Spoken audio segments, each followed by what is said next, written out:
All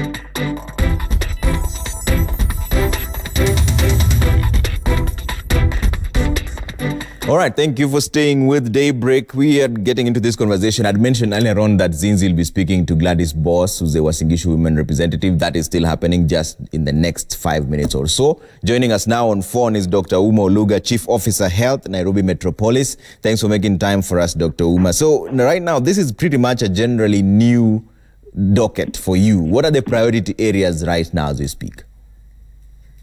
Thank you very much, Trevor. First of all, is to remind everyone that the Nairobi Metropolitan Services emissions trust we took effect just 2 weeks ago, and at that particular time, it also coincided with this pandemic for COVID, which is part of why we decided to take up some of these duties so that we can be, respond and help the country.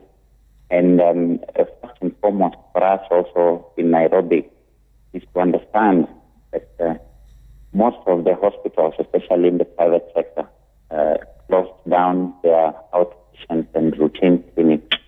And therefore, the public sector has been having a burden in terms of the number of cases that they have to respond to. This is something that also is important to the public, because we have also seen a number of cases of people who either because of the curfew they are suffering at night, children with asthma, people who are epileptic.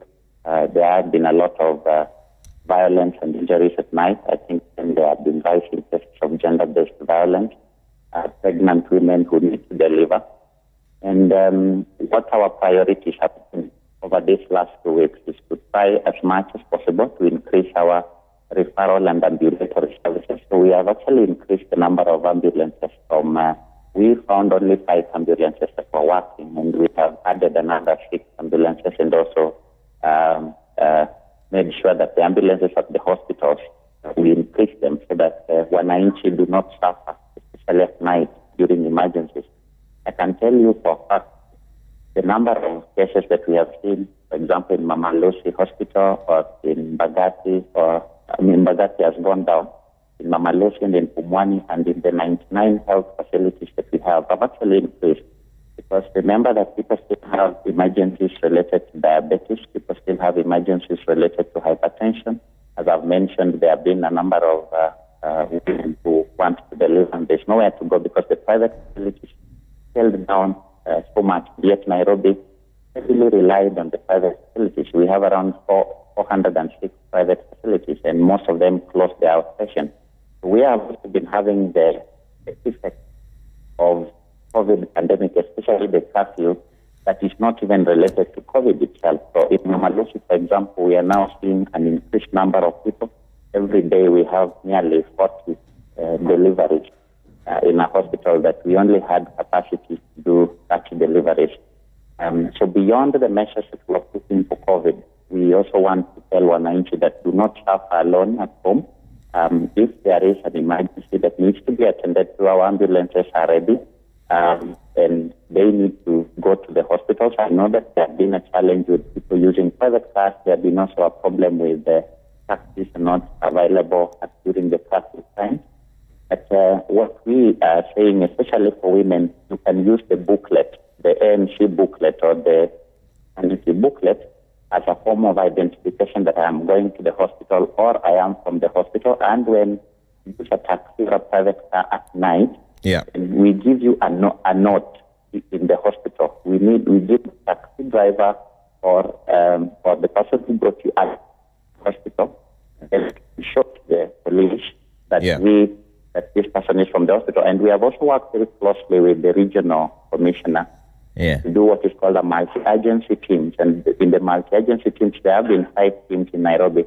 And out of all of those teams, we have stationed at least one health officer so that this kind of emergencies, when people come either to the roadblocks or during the check, there is a health officer who knows that this, who can assess that this indeed is a case going to the hospital, because that is really what we've been responding to. But beyond that, in terms of COVID, I also have to mention that the Nairobi Metropolitan Services, it has to be noted that what the national government is doing in terms of contact tracing, it is also us doing it. We have seconded 55 staff from the Nairobi to be part of the national government teams that are doing contact tracing. We have also seconded another almost 50 staff who are also the ones that are helping the national government to manage quarantine facilities. When we came, I think you have seen price of protective materials for health.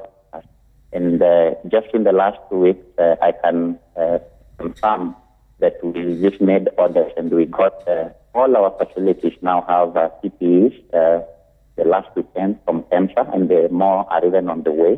So we have done our best to try and protect the health workers. And I needed to mention that all the facilities were prepared in terms of isolation area, the way in which the patient flows, the way in which people come into the hospital, and the way in which they go out of the hospital.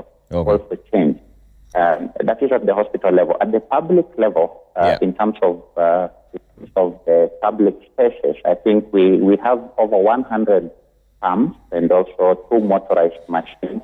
And our public health officers have been doing disinfection of public spaces. It means public markets, the bus stations, the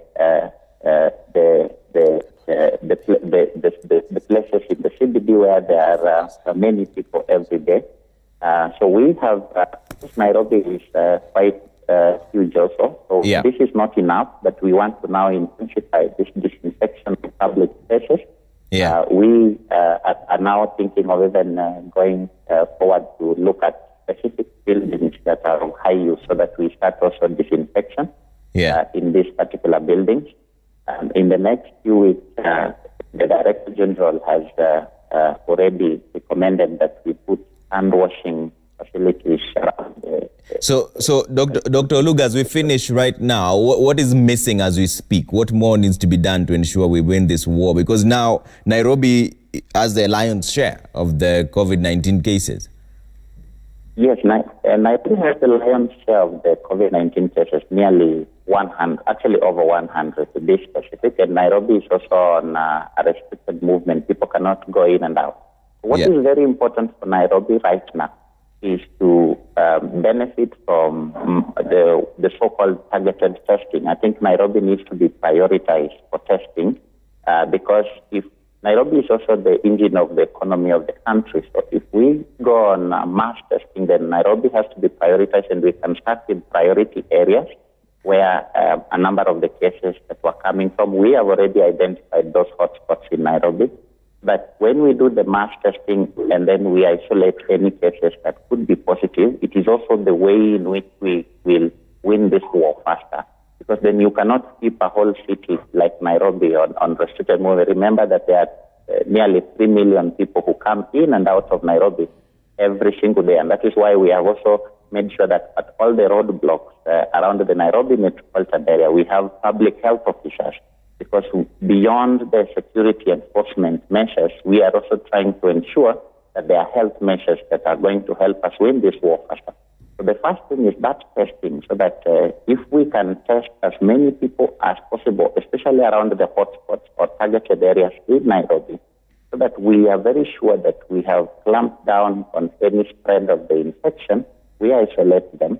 Then these are some of the ways in which we are going to win the war faster. And we are working very closely with the national government to ensure that there is a priority. We have formed a rapid response team, which is also working closely with the rapid response team for the national government so that we can assist the national government when they roll out the mass testing. We could be doing it, and we are very ready. We have our lab officers who have been very, very ready, and they have also been assisting the national government at the quarantine center. So they are also having the capacity and the experience to do this. And this is how we want to help Nairobi. All right. Thanks, Dr. Ouma. That's Dr. Ouma Oluga, Chief Officer Health, Nairobi Metropolis, speaking to us on phone. Now we're taking another quick break here. When we come back, Zinzi Kibiki will be speaking to Gladys Boss, the Uasin Gishu woman representative, to talk about the issues in regards to what the members of parliament are going to prioritize during this time now that they're back from recess. See you shortly.